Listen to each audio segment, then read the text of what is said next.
জ্বর সর্দি কাশি হলে কি অ্যান্টিবায়োটিক খাচ্ছেন? একটু থামুন। আপনি হয়তো নিজের অজান্তে শরীরের একটা বড় ক্ষতি করে ফেলছেন।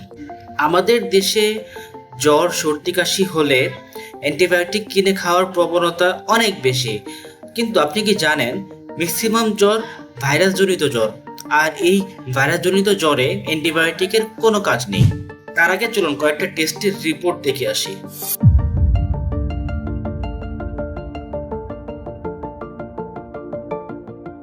চলুন টেস্টের রিপোর্টগুলো নিয়ে একটু কথা বলি।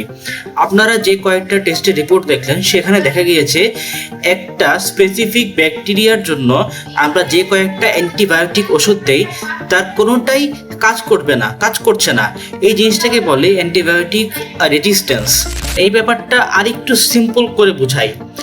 ধরেন কখনো যদি যুদ্ধ হয়, যুদ্ধক্ষেত্রে আমাদের কি প্ল্যান থাকে, আমরা আমাদের বেস্ট যে টিম আছে, যে আর্মি আছে, ফোর্স আছে, আমরা তাদেরকে সবার লাস্টে পাঠাই।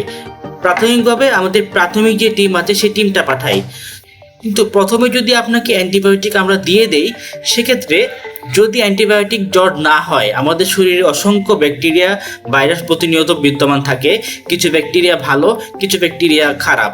তো আমাদের ভালো ব্যাকটেরিয়াগুলো নষ্ট হয়ে যাবে, এবং খারাপ ব্যাকটেরিয়াগুলো আমাদের অ্যান্টিবায়োটিকের যে কিভাবে কাজ করে, কোথায় কাজ করে, কেন কাজ করে, এই ব্যাপারগুলো তারা অলরেডি বুঝে যাবে।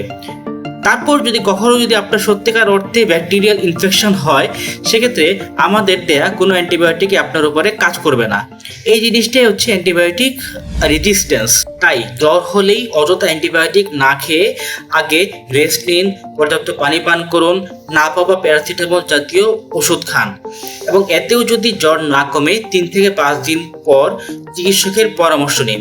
চিকিৎসকের পরামর্শ ব্যতীত অ্যান্টিবায়োটিক খাওয়া একদমই উচিত নয়। আসসালামু আলাইকুম, আমি ডাক্তার সাদরুল কবির। আমি সাধারণত প্রতি সপ্তাহে এ ধরনের গুরুত্বপূর্ণ টপিকে ভিডিও আনার চেষ্টা করি। যদি আপনার এ ধরনের ভিডিও পছন্দ হয় তাহলে আমার পেজটি ফলো করতে পারেন এবং আমার ইউটিউব চ্যানেলটি সাবস্ক্রাইব করে রাখতে পারেন এবং পাশে থাকা বেল আইকনটি প্রেস করে রাখতে পারেন। ধন্যবাদ।